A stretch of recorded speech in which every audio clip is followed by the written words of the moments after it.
Welcome to GTPL news. ముందుగా headlines చూద్దాం. పేదింటి ప్రజల సొంతింటి కళ నెరవేర్చడమే కాంగ్రెస్ ప్రభుత్వ లక్ష్యం. కోరుట్ల నియోజకవర్గ Congress party incharge Juvadi Narasimharao, Telangana cooperative union limited chairman Manala Mohan Reddy.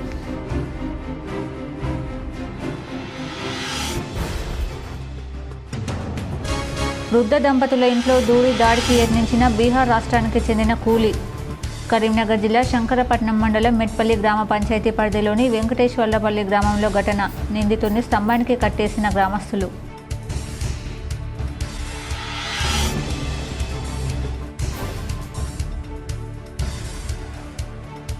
నాలుగేళ్ల పెన్షన్ ఇప్పిస్తానని కరీంనగర్ జిల్లాలో ఘరానా మోసం. గ్రామ కార్యదర్శిగా వృద్ధురాలితో మాటలు కలిపి బంగారు ఆభరణాలు తీసుకొని పరార్.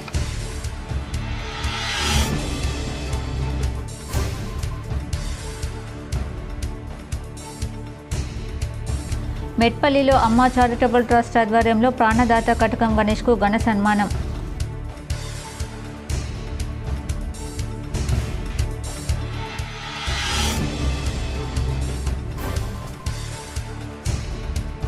మెట్పల్లి పట్టణంలో ఇందిరమ్మ ఇండ్ల నిర్మాణానికి భూమి పూజ చేసిన కోరుట్ల నియోజకవర్గ కాంగ్రెస్ పార్టీ ఇన్ఛార్జ్ జువాడి నరసింహరావు. కోరుట్ల నియోజకవర్గంలోని ఇబ్రహీంపట్నం మండలం యామపూర్ గ్రామంలో తెలంగాణ రాష్ట్ర ప్రభుత్వం ప్రతిష్టాత్మకంగా చేపట్టిన ఇందిరమ్మ ఇండ్ల ప్రొసీడింగ్ పత్రాల పంపిణీ కార్యక్రమం చేపట్టారు. ఈ కార్యక్రమానికి ముఖ్య అతిథిగా కోరుట్ల నియోజకవర్గ కాంగ్రెస్ పార్టీ ఇన్ఛార్జ్ జువాడి నరసింహరావు ఇచ్చేసి ఇందిరమ్మ కమిటీ సభ్యులతో కలిసి ఇందిరమ్మ ఇండ్ల లబ్ధిదారులకు ఇందిరమ్మ ఇండ్ల ప్రొసీడింగ్ పత్రాలు పంపిణీ చేశారు. అనంతరం జువాడి నరసింహరావు మాట్లాడుతూ తెలంగాణ రాష్ట్ర ప్రభుత్వం ప్రతిష్టాత్మకంగా చేపట్టిన ఇందిరమ్మ ఇండ్ల ప్రొసీడింగ్ పత్రాల పంపిణీ కార్యక్రమంలో పాల్గొనడం ఆనందంగా ఉందన్నారు.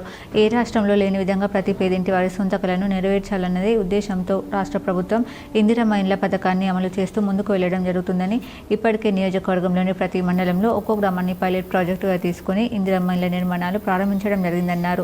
పేదవాడి ఆత్మగౌరవ ప్రతీక సొంత ఇంటి కళ అన్నారు. కాంగ్రెస్ పార్టీ ప్రభుత్వం అనునిత్యం పేద ప్రజల అభివృద్ధి సంక్షేమం కోసం అహర్నిశలు కృషి చేస్తుందన్నారు. అంతకంటే ఎక్కువ మీకు అభివృద్ధి చేసి చూపిస్తానని మీ అందరికీ తెలియజేస్తాను. ఇక ఇంట్లోకి వస్తే మీరు ఎవ్వరు కూడా కొంతమంది వాళ్ళు తెలియక కొంతమంది మాట్లాడిన అధికారులు ఎవరు డబ్బులు అడిగేవారు లేరు. అధికారులు పనిచేసేవాళ్ళు, వాళ్ళు న్యాయంగా పనిచేస్తూ ఉన్నారు. ఇంకెవరన్నా వాళ్ళు తప్ప మినాయిస్తే ఎవ్వరు కూడా ఇక్కడ అట్లా లేదు. మీకు డైరెక్ట్ అకౌంట్లో పడుతుంది. మీరు ఫస్ట్ ఇప్పుడు ఇందిరమ్మ పత్రం ఏదైతే ఇస్తున్నామో దాని విలువ 5 లక్షల రూపాయలు. నేను మళ్ళీ చెప్తా ఉన్నా, మాది జాగ్రత్తగా కాపాడుకోండి, జాగ్రత్తగా కాపాడుకోండి. అది పోయిందంటే కష్టం. దాని ప్రకారమే మీరు బేస్మెంట్ కడితే 1 లక్ష రూపాయలు వస్తాయి. బీహార్ రాష్ట్రానికి చెందిన కూలీ పనిచేసే వ్యక్తి ఓ వృద్ధ దంపతుల ఇంట్లో తెల్లవారుజామున దూరి దాడికి యత్నించడంతో గ్రామస్తులు స్తంభానికి కట్టేశారు. వివరాలు ఇలా ఉన్నాయి. కరీంనగర్ జిల్లా శంకరపట్నం మండలం మెట్పల్లి గ్రామ పంచాయతీ పరిధిలోని వెంకటేశ్వరపల్లి గ్రామంలో తెల్లవారుజామున బీహార్ రాష్ట్రం నుండి వచ్చిన కూలీ వృద్ధ దంపతుల ఇంట్లో చొరపడ్డాడు. దాడికి యత్నించాడు. వృద్ధులు కేకలు వేయడంతో చుట్టుపక్కల ఇంట్లో వాళ్ళు వచ్చి బీహార్కు చెందిన వ్యక్తిని ఇంట్లో నుండి బయటకు తీసుకొచ్చి చెట్టుకు కట్టేశారు. విషయం తెలుసుకున్న తోటి కూలీలు అతనికి మతిస్థిమితం సరిగా లేదని అతని సొంత రాష్ట్రానికి పంపిస్తామని తీసుకెళ్లారు. అయితే ఈ విషయంపై తమకు ఎటువంటి ఫిర్యాదు అందలేదని పోలీసులు అంటున్నారు. నాన్న పొడవతాడు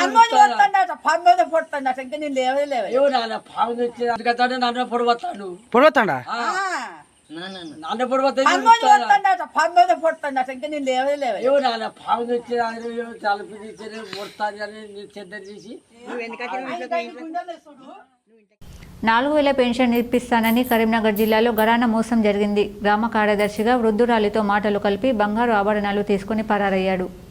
అమ్మ బాగున్నవా అన్నాడు. నేను మీ గ్రామ కార్యదర్శిని అని నమ్మించాడు. 4,000 రూపాయల పెన్షన్ మంజూరైందని చెప్పాడు. పెన్షన్ డబ్బులు రావాలంటే బ్యాంకులో కొంత డబ్బు కట్టాలని చెప్పాడు. డబ్బులు లేవని వృద్ధురాలు చెప్పడంతో బంగారం కుదవపెట్టి తెస్తానని చెప్పడంతో నమ్మిన వృద్ధురాలు చెవుల కమ్మలు ఇవ్వడంతో పారిపోయాడు దొంగడు. ఈ మోసం కరీంనగర్ జిల్లాలో జరిగింది. రాజన్న సిరిసిల్ల జిల్లా వేములవాడ మండలం నమిలిగుండుపల్లెకు చెందిన వృద్ధురాలు వజ్రవ్వ జగిత్యాల జిల్లా కొడిమ్యాల మండలం శ్రీరాములపల్లిలో ఉన్న కూతురు ఇంటి నుంచి స్వగ్రామానికి వెళ్లేందుకు కరీంనగర్ జిల్లా గంగాధర బస్టాండ్కు చేరింది. ఒంటరిగా ఉన్న వృద్ధురాలిని చూసిన దుండగుడు అవ్వ బాగున్నావా అంటూ మాటలు కలిపాడు. నేను మీ గ్రామ కార్యదర్శిని, గ్రామంలో మీ ఒక్కరికే 4,000 పెన్షన్ మంజూరైందని తెలిపాడు. పెన్షన్ డబ్బులు రావాలంటే బ్యాంకులో కొంత డబ్బులు కట్టాలని చెప్పాడు. తన వద్ద డబ్బులు లేవని వృద్ధురాలు చెప్పడంతో మెడలో చైన్, చెవుల కమ్మలు ఉన్నాయి కదా, అవి బ్యాంకులో తనఖా పెడితే అప్పు ఇస్తారని, పెన్షన్ డబ్బులు నెల నెల వచ్చాక మళ్ళీ తీసుకోవచ్చని ఉచిత సలహా ఇచ్చాడు. ఆయన మాటలో నమ్మిన వృద్ధురాలు చెవుల కమ్మెలు, మెడలోని గొలుసు తీసి దుండగొడికి ఇవ్వడంతో ఇక్కడే కూర్చో బ్యాంకు పని చేసుకుని వస్తానని మూసి ఉన్న షాప్ ముందు కూర్చోబెట్టి పరారయ్యాడు. దుండగుడు ఎంతసేపటికి రాకపోవడంతో వృద్ధురాలు మోసపోయిందని గ్రహించి లబోదిబోమంటే పోలీసులకు ఫిర్యాదు చేసింది. పోలీసులు కేసు నమోదు చేసుకుని దర్యాప్తు చేపట్టారు. 15 మందికి చేసిన నేను నైగుంటపల్లి ఎక్కడ నీకు ఒక్కదానికి అక్కన్నది అని అన్నాడు. నీకు 4,000 అక్కని రామ్మ నువ్వు ఏర్పాటు చేసినావు అన్నాడు. నేను ఏర్పాటు చేయలేదు అయ్యా నేను అన్నా. అనోలే గడ బ్యాంకు ఇడు ఉండు నీ ముఖం కడుక్కొని అన్నాడు. ఆడ కారకర ఇచ్చిన పెట్టిండు. ఆడికెళ్ళి తీసుకొని వచ్చిండు, ముఖం కడుక్కున్నాడు. ఆంచుడు నిలబెట్టిండు. ఇక ఆయనతో అది నీకు అది ఉన్నదా అది ఉన్నదా అన్నాడు. ఉన్నదా అని ఇచ్చిన.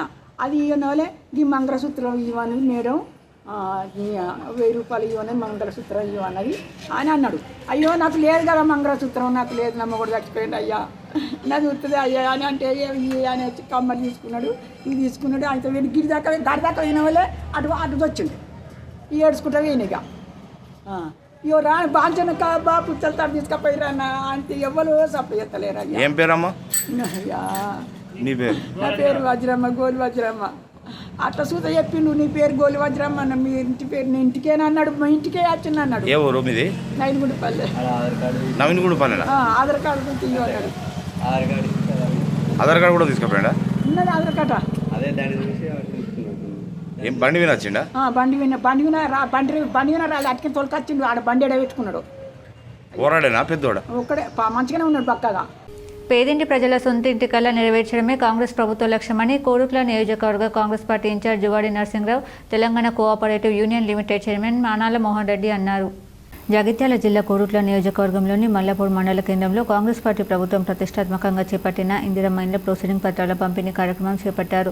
ఈ కార్యక్రమానికి ముఖ్య అతిథిగా కోరుట్ల నియోజకవర్గ Congress party incharge Juvadi Narasimharao, Telangana cooperative union limited chairman Manala Mohan రెడ్డిలు ఇచ్చేసి ఇందిరమ్మ ఇండ్ల కమిటీ సభ్యులతో కలిసి అర్హులైన ఇందిరమ్మ ఇండ్ల లబ్ధిదారులకు ప్రొసీడింగ్ పత్రాలను అందజేశారు.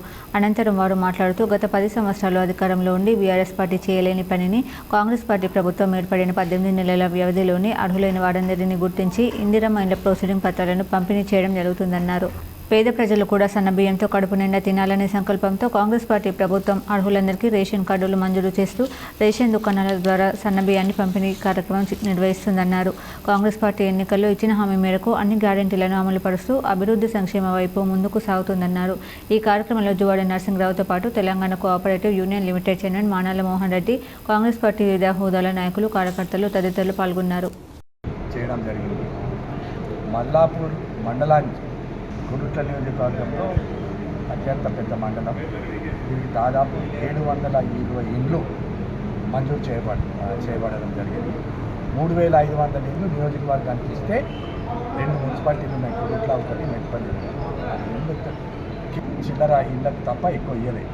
ఇలా కాంగ్రెస్ ప్రభుత్వం వచ్చినాక రేవంత్ రెడ్డి గారి నాయకత్వంలో ఆనాడు మాట ఇచ్చిన దాని ప్రకారం మాట నిలబెట్టుకొని 3,500 ఇండ్లు కేవలం అర్హులైన వాళ్ళు జాగ ఎవరైతున్నారో వాళ్ళందరికీ మొదటి విడత భాగంలో జాగ ఉన్న వాళ్ళందరికీ ఇండ్లు మంజూరు చేయడం జరిగింది. మెట్పల్లి పట్టణంలో ఇందిరమ్మ ఇండ్ల నిర్మాణానికి కోరుట్ల నియోజకవర్గ కాంగ్రెస్ పార్టీ ఇన్ఛార్జ్ జువాడి నరసింహరావు భూమి పూజ చేశారు. జగిత్యాల జిల్లా కోరుట్ల నియోజకవర్గం మెట్పల్లి పట్టణంలోని 21, 22, 23 వార్డులో తెలంగాణ రాష్ట్ర ప్రభుత్వం ప్రతిష్టాత్మకంగా చేపట్టిన ఇందిరమ్మ ఇండ్ల నిర్మాణానికి సంబంధించి ఇటీవల ఇందిరమ్మ ఇండ్ల కమిటీ సభ్యులతో కలిసి ప్రొసీడింగ్ పత్రాలను అందజేయడం జరిగింది. అందుకు సంబంధించిన ఇండ్ల నిర్మాణానికి భూమి పూజ చేపట్టారు. ఈ కార్యక్రమానికి ముఖ్య అతిథిగా కోరుట్ల నియోజకవర్గ కాంగ్రెస్ పార్టీ ఇన్ఛార్జ్ జువాడి నరసింహరావు ఇచ్చేసి టెంకాయ కొట్టి ఇందిరమ్మ ఇండ్ల పనులను ప్రారంభించారు. అనంతరం ఆయన మాట్లాడుతూ కాంగ్రెస్ పార్టీ ప్రభుత్వం గత ఎన్నికల్లో ఇచ్చిన హామీ మేరకు అర్హులైన లబ్ధిదారులందరికీ ఇందిరమ్మ ఇండ్ల ప్రొసీడింగ్ పత్రాలను ఇటీవల అందజేయడం జరిగిందని, ఇందులో భాగంగా ఆదివారం లబ్ధిదారులు ఇందిరమ్మ ఇండ్ల నిర్మాణానికి భూమి పూజ కార్యక్రమం చేపట్టగా ఈ కార్యక్రమంలో పాల్గొని టెంకాయ కొట్టి పనులను ప్రారంభించడం జరిగిందన్నారు. ఇందిరమ్మ ఇండ్ల ప్రొసీడింగ్ పత్రాలు తీసుకున్న ప్రతి ఒక్కరూ కూడా ఇంటి నిర్మాణాలు త్వరగా చేపట్టాలని ఆయన కోరారు. ఇంటి నిర్మాణం ఏ విధంగా జరిగితే ఆ విధంగా ఆ ఇంటి యజమాని బ్యాంకు ఖాతాలో డబ్బులు జమ అవుతాయన్నారు. కావున అర్హులైన ప్రతి ఒక్కరూ త్వరగా ఇందిరమ్మ ఇండ్ల నిర్మాణాలు చేపట్టాలని ఆయన కోరారు. ఈ కార్యక్రమంలో కోరుట్ల నియోజకవర్గ కాంగ్రెస్ పార్టీ ఇన్ఛార్జ్ జువాడి నరసింహరావుతో పాటు కాంగ్రెస్ పార్టీ వివిధ హోదాల నాయకులు, కార్యకర్తలు పాల్గొన్నారు. మెట్పల్లిలో అమ్మ చారిటబుల్ ట్రస్ట్ ఆధ్వర్యంలో ప్రాణదాత కటకం గణేష్ను ఘనంగా సన్మానించారు.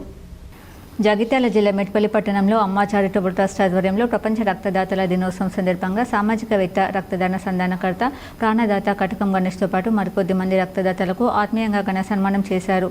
ఈ కార్యక్రమానికి ముఖ్య అతిథిగా మెట్పల్లి ఐఎంఏ అధ్యక్షులు డాక్టర్ గంగాసాగర్ హాజరయ్యారు. ఈ సందర్భంగా డాక్టర్ గంగాసాగర్ మాట్లాడుతూ గత కొన్ని సంవత్సరాల నుండి కోరుట్ల చుట్టుపక్కల గ్రామాలలో ఎవరికి అవసరమున్న అత్యవసర సమయంలో రక్తాన్ని అందించడంలో ముందంజలో ఉన్న కటకం గణేష్ ధన్యజీవి అని ఆయన అభినందించారు. కటకం గణేష్ కోరుట్ల ప్రాంతానికే కాకుండా తెలంగాణ రాష్ట్రానికి దిక్సూచిగా మారడం సంతోషదాయకమని ఆయన అభివర్ణించారు.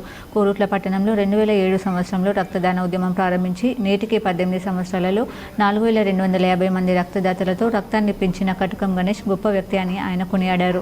ఒకప్పుడు రక్తం దొరకక ఎంతో మంది ప్రాణాలు కోల్పోయిన సందర్భాలు ఉన్నాయని, ఇప్పుడు గత 18 సంవత్సరాల నుండి సామాజికవేత్త, రక్తదాన సంధానకర్త, ప్రాణదాత కటకం గణేష్ రక్తదాన ఉద్యమాన్ని ప్రారంభించిన నుండి కోరుట్ల ప్రాంతంలోనే కాకుండా చుట్టుపక్కల ప్రాంతాలలో రక్తదానానికి కొదువ లేకుండా చూస్తున్న వ్యక్తి కటకం గణేష్ అని ఆయన ప్రశంసించారు.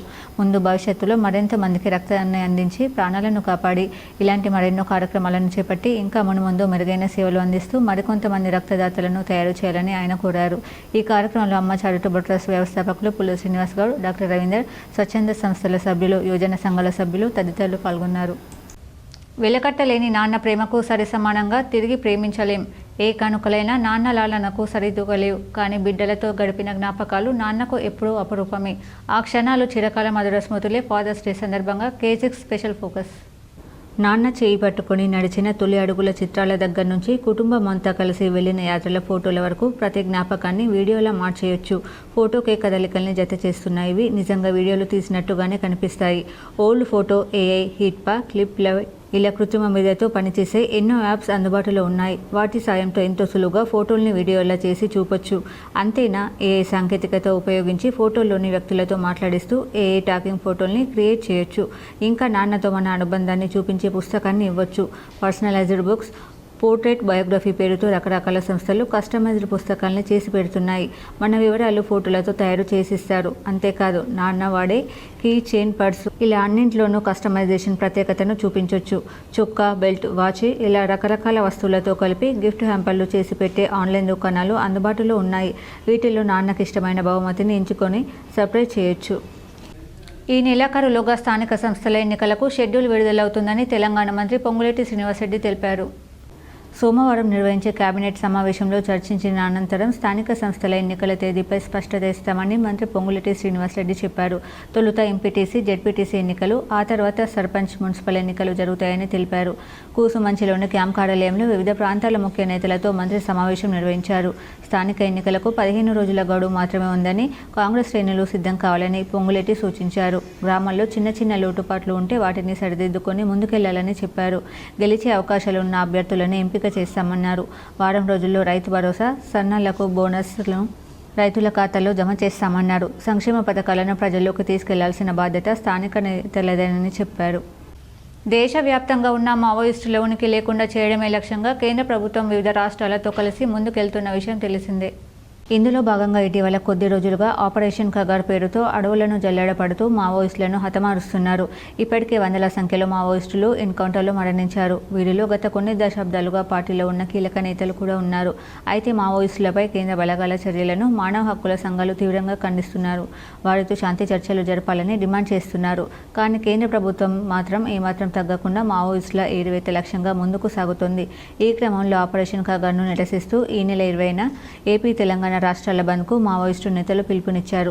తెలుగు రాష్ట్రాల బంద్కు ప్రజలు సహకారం అందించి విజయవంతం చేయాలని కోరుతూ మావోయిస్టు నేత జగన్ పేరుతో ఓ లేఖను విడుదల చేశారు. కాగా మావోయిస్టు నేతలు బంద్కు పిలుపునివ్వడంతో అప్రమత్తమైన బలగాలు ఏఓబీ, తెలంగాణ, ఛత్తీస్గఢ్ సరిహద్దులతో పాటు అటవీ ఏజెన్సీ ప్రాంతాల్లో భద్రతను ముమ్మరం చేశారు. ఇరువైపులా వెళ్లే వాహనాలను క్షుణ్ణంగా తనిఖీలు చేస్తున్నారు. దీంతో సరిహద్దు ప్రాంతాల్లో పరిస్థితి ఒక్కసారిగా మారిపోయింది. యువత, విద్యార్థులు, మహిళలకు తెలంగాణ జాగృతి ఒక రాజకీయ శిక్షణ వేదికగా మారబోతోందని, రాజకీయ నేపథ్యంలో లేని వారికి తెలంగాణ జాగృతి ఒక వేదిక అని ఆ సంస్థ అధ్యక్షురాలు బీఆర్ఎస్ ఎమ్మెల్సీ కల్వకుంట్ల కవిత స్పష్టం చేశారు. యువత రాజకీయాల్లోకి వస్తే స్వచ్ఛమైన రాజకీయాలకు నాంది పడుతుందని తెలిపారు. తెలంగాణ గడ్డ అంటే ప్రశ్నించే తత్వం గల గడ్డ అని, ప్రశ్నించే తత్వం మనతో ఆగవద్దని, ముందు తరాలకు కూడా ప్రశ్నించే తత్వాన్ని నేర్పించాలన్నారు. స్థానిక సంస్థల ఎన్నికల్లో బీసీలకు 42% రిజర్వేషన్లను వచ్చే వరకు ఉద్యమిస్తామని ప్రకటించారు. తెలంగాణ జాగృతి ఆధ్వర్యంలో లీడర్ పేరిట నిర్వహించబోయే రాజకీయ శిక్షణ తరగతుల పోస్టర్ను ఆదివారం నాడు తన నివాసంలో ఎమ్మెల్సీ కవిత ఆవిష్కరించారు. ఈ సందర్భంగా ఎమ్మెల్సీ కవిత మాట్లాడుతూ తెలంగాణ వ్యాప్తంగా ప్రతి నెల 3 రోజుల పాటు శిక్షణ తరగతులు నిర్వహిస్తామని ప్రకటించారు. జూలైలో హైదరాబాద్లో శిక్షణ తరగతులు ప్రారంభించి ఆగస్టు నుంచి జిల్లాలో ప్రతి నెల నిర్వహిస్తామని వివరించారు. ప్రజాస్వామ్యంపై ఆసక్తి ఉన్న ప్రతి ఒక్కరూ, ముఖ్యంగా విద్యార్థులు, మహిళలు, యువత శిక్షణ తరగతులు పాల్గొనాలని పిలుపునిచ్చారు. మరోవైపు తెలంగాణ జాగృతిలో పెద్ద సంఖ్యలో విద్యార్థులు, యువకులు, మహిళలు చేరారు. వరంగల్, హన్మకొండకు చెందిన విద్యార్థులు, యువత, హైదరాబాద్లోని బాగ్లింగంపల్లి, ముక్కపల్లి భారతి నాయకత్వంలో అంబర్పేట ప్రాంతాలకు చెందిన మహిళలకు తెలంగాణ జాగృతి అధ్యక్షురాలు ఎమ్మెల్సీ కవిత కండువా కప్పి జాగృతిలోకి ఆహ్వానించారు. బిల్లు కోసం కంటిన్యూస్గా కొట్లాడుతున్నాం, ఇక ముందు కూడా కొట్లాడతాం. బీసీలకు 42% తెలంగాణ రాష్ట్రంలో మరి వాటా వచ్చేంత వరకు కూడా ఉద్యమిస్తాం. అదేవిధంగా తెలంగాణ జాగృతి మొదటి నుండి ఇప్పటి వరకు కూడా యువమిత్రులను, సాహితీ మిత్రులను, తెలంగాణ వాదాన్ని ముందుకు తీసుకుపోయేటటువంటి ప్రతి ఒక్క వ్యక్తిని కూడా వారి నాయకత్వాన్ని ఎంకరేజ్ చేస్తూ మరి ముందుకు రావడం జరిగింది. అన్నిటికన్నా మించి, అన్నిటికన్నా ముఖ్యంగా సమాజంలో సగభాగమైనటువంటి మా ఆడబిడ్డలందరినీ కూడా ఎంకరేజ్ చేస్తూ ముందుకు తీసుకురావడం జరిగింది. మరి ఇవాళ మనం చేసినటువంటి పోరాటాలన్నీ కూడా ఫలితం వచ్చేటటువంటి రోజు వచ్చింది. అంటే మహిళా బిల్లు పాస్ అయింది. వచ్చేటటువంటి అసెంబ్లీ పార్లమెంట్ ఎన్నికలలో మరి 33% మనకు మహిళా అభ్యర్థులు కావాల్సి వస్తుంది. ఇవాళ డీలిమిటేషన్ వస్తుంది. అంటే తెలంగాణలో ఎమ్మెల్యే సీట్లు మరి 100. రాష్ట్ర ప్రముఖ ఆలయం యాదగిరిగుట్ట లక్ష్మీ నరసింహస్వామి క్షేత్రంలో భక్తుల రద్దీ నెలకొంది. స్వామివారి దర్శనానికి పెద్ద సంఖ్యలో భక్తులు తరలివచ్చారు. రాష్ట్ర ప్రముఖ ఆలయం యాదగిరిగుట్ట లక్ష్మీ నరసింహస్వామి క్షేత్రంలో భక్తుల రద్దీ నెలకొంది. స్వామివారి దర్శనానికి పెద్ద సంఖ్యలో భక్తులు తరలివచ్చారు. లక్ష్మీ నరసింహుడిని దర్శించుకుని మొక్కులు చెల్లించుకుంటున్నారు. ఆదివారం కావడంతో వివిధ ప్రాంతాల నుంచి వచ్చిన వారిది ఆలయ ప్రాంగణం సందడిగా మారింది. వేకోజాము నుంచి స్వామివారి దర్శనం కోసం భక్తులు బారులు తీరారు. దీంతో ఉచిత సర్వదర్శనానికి 3 గంటల సమయం పడుతుంది. ప్రసాదం కౌంటర్ల వద్ద కూడా క్యూ లైన్లు నిండిపోయాయి. తెలంగాణలోని మైనార్టీ విద్యార్థులకు రాష్ట్ర ప్రభుత్వం గుడ్ న్యూస్ చెప్పింది. విదేశాల్లో ఉన్నత విద్యను అభ్యసించాలనుకునే విద్యార్థులకు సీఎం ఓవర్సీస్ స్కాలర్షిప్ ద్వారా చేయూతనిస్తుంది. సీఎం ఓవర్సీస్ స్కాలర్షిప్కు ఎంపికైన 500 మంది విద్యార్థులకు 20 లక్షల ఆర్థిక సాయం అందిస్తుంది. అర్హులైన విద్యార్థులు అమెరికా, యూకే వంటి దేశాల్లో చదువుకోవచ్చు. ఇక ఈ ఏడాదికి గాను అర్హులైన అభ్యర్థుల నుంచి దరఖాస్తులను కోరుతుంది. జూన్ 30వ తేదీ దరఖాస్తు చేసుకోవడానికి చివరి రోజుగా ప్రకటించింది. దరఖాస్తు చేసుకునే విద్యార్థులు ఖచ్చితంగా తెలంగాణ నివాసితులై ఉండాలి. ఇస్లాం, సిక్, క్రిస్టియన్, బౌద్ధ, జైన, పార్సీ వర్గాలకు చెందిన వారై ఉండాలి. గ్రాడ్యుయేషన్లో కనీసం 60% మార్కులు సాధించాలి. కుటుంబ వార్షిక ఆదాయం 5 లక్షలు మించకూడదు. పీజీ, పీహెచ్డీ కోర్సులకు యూనివర్సిటీ నుంచి ఆఫర్ లెటర్ పొందాలి. అలాగే దరఖాస్తు చేసుకున్న అభ్యర్థి వయసు 35 సంవత్సరాలు మించకూడదు. ఆధార్ కార్డ్, పాస్ ఫోటో, విద్యార్థి అర్హత సర్టిఫికెట్లు, ఇంటి ఆదాయ ధృవీకరణ పత్రం, community certificate, university admission letter, IELTS, GRE score card కలిగి ఉండాలి. పూర్తి వివరాల కోసం అధికారిక వెబ్సైట్ను సందర్శించాలని కోరారు. ఒకే రోజు తెలంగాణ ఉపాధ్యాయ అర్హత పరీక్ష, ఏపీ మెగా డిఎస్సి పరీక్షలు ఉండడంతో ఏదో ఒకటి మార్పు చేయాలని తెలంగాణకు చెందిన అభ్యర్థులు 2 రాష్ట్ర ప్రభుత్వాలను కోరుతున్నారు. ఏపీలో స్థానికేతర కోటా కింద 20% ఉపాధ్యాయ ఉద్యోగాలకు పోటీ పడేందుకు తెలంగాణకు చెందిన సుమారు 7,000 మంది దరఖాస్తు చేశారు. తెలంగాణలో ఈ నెల 18 నుంచి 30వ తేదీ మధ్యలో 9 రోజులు టెట్ నిర్వహిస్తుండగా ఏపీలో ఈ నెల 30 వరకు డిఎస్సి పరీక్షలు జరగనున్నాయి. డిఎస్సి పరీక్ష కేంద్రాలను హైదరాబాద్లోనూ ఏర్పాటు చేశారు. కొన్ని తేదీల్లో ఒకే రోజు తెలంగాణ టెట్, ఏపీ డిఎస్సి పరీక్షలు ఉండడంతో అభ్యర్థులు ఏదో ఒకటి వదులుకోవాల్సిన పరిస్థితి ఏర్పడింది. కొందరికి హైదరాబాద్లో పరీక్ష కేంద్రాలు కేటాయించగా మరికొందరికి ఏపీలో కేంద్రాలు ఇచ్చారు. ఈ నెల 20న ఎక్కువ మందికి అటు తెలంగాణ టెట్ పేపర్ 1, ఇటు డిఎస్సిలో ఎస్జిటి పోస్టులకు పరీక్ష ఉండడం సమస్యగా మారింది. వేసవి సెలవుల్లో తిరుమలకు వచ్చిన భక్తుల సంఖ్య మే 15 నుంచి విపరీతంగా పెరిగింది. ఆ మేరకు ఏర్పాట్లు చేయడంతో అభిషేక సేవ నిర్వహించే రోజుల్లోనూ ఎక్కువ మంది భక్తులు శ్రీవారిని దర్శించుకున్నారు. సాధారణంగా ప్రతి శుక్రవారం అభిషేక సేవ ఉండడం వల్ల దర్శన సమయం 3 గంటలకు పైగా తగ్గుతుంది. ఆ రోజు 60,000 నుంచి 65,000 మంది శ్రీవారిని దర్శించుకునే అవకాశం ఉంటుంది. అయితే తిరుమల తిరుపతి దేవస్థానం అదనపు ఈవో వెంకయ్య చౌదరి ఉన్నతాధికారుల పర్యవేక్షణ, సిబ్బంది సమన్వయం వల్ల మే, జూన్లలోని ప్రతి శుక్రవారం గతంలో కన్నా సుమారు 10,000 మంది భక్తులు అదనంగా దర్శించుకోగలిగారు. మే 23న 73,374 మంది, 30న 71,721, జూన్ 6న 72,174, 13న ఏకంగా 75,096 మంది భక్తులు శ్రీవారిని దర్శించుకున్నారు. నిర్మల్ జిల్లా బాసరలో విషాదం చోటు చేసుకుంది. గోదావరిలో స్నానానికి దిగి 5 యువకులు మృతి చెందారు. వివరాలు ఇలా ఉన్నాయి. హైదరాబాద్లోని బేగం బజార్కు చెందిన రాకేష్, వినోద్, మదన్, రుతిక్, భరత్గా గుర్తించారు.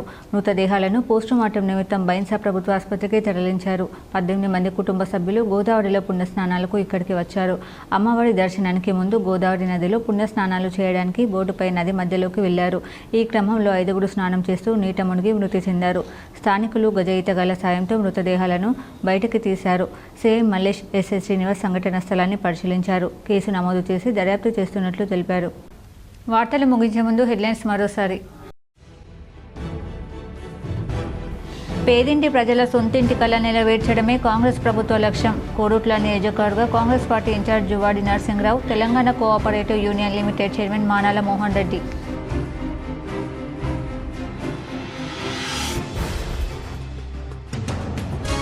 వృద్ధ దంపతుల ఇంట్లో దూరి దాడికి యత్నించిన బీహార్ రాష్ట్రానికి చెందిన కూలీ. కరీంనగర్ జిల్లా శంకరపట్నం మండలం మెట్పల్లి గ్రామ పంచాయతీ పరిధిలోని వెంకటేశ్వర్లపల్లి గ్రామంలో ఘటన. నిందితుడిని స్తంభానికి కట్టేసిన గ్రామస్తులు.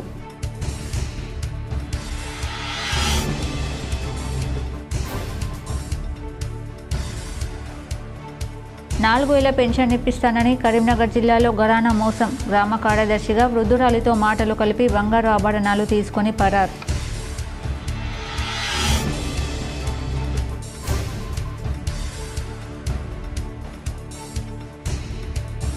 మెట్పల్లిలో అమ్మ చారిటబుల్ ట్రస్ట్ ఆధ్వర్యంలో ప్రాణదాత కటకం గణేష్కు ఘన సన్మానం.